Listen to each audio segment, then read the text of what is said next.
Hi friends, welcome back to ಅಬಿಟ್ರಾ ಕ್ಲಾಕ್ಸ್. ಜಾಸ್ತಿ ದಿನಕ್ಕೆ ಮತ್ತೆ ವೀಡಿಯೋ ಮಾಡ್ತಾಯಿದ್ದೀನಿ. ನೆಕ್ಸ್ಟ್ ಟ್ರಿಪ್ಪಿಂದ ಇದು ಮಾಡ್ತೀನಿ ನೋಡಿ. ಟೈಮಿಂಗ್ ಲೋಡ್ ಅಂತಾರೆ. ಬಟನ್ ಲೋಡ್ ಮಾಡ್ಕೊಂಡು ಬಂದು ಇನ್ನೂ ಕರೆಕ್ಟಾಗಿ 4 ಕಿಲೋಮೀಟ್ರ್ ಬಂದಿಲ್ಲ. ಆವಾಗೆ ಮೈಂಡ್ ಬ್ಲೇಡ್ ಕಟ್ಟಾಗೈತೆ. ನಮ್ಮ ಬಾಧೆ ಯಾರಿಗೆ ಹೇಳ್ಕೊಳ್ಳೋಣ ನೋಡಿ.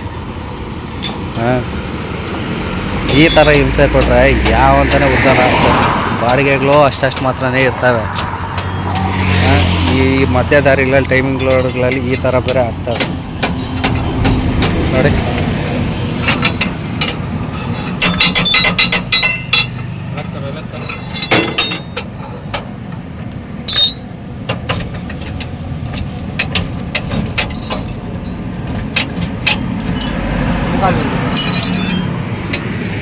ನೋಡ್ರ, ಈ ಥರ ಆಗ್ತಾಯಿದ್ರೆ ಹೆಂಗೆ ಹೇಳಿ ಉದ್ಧಾರ ಆಗೋದೆಲ್ಲರೂ.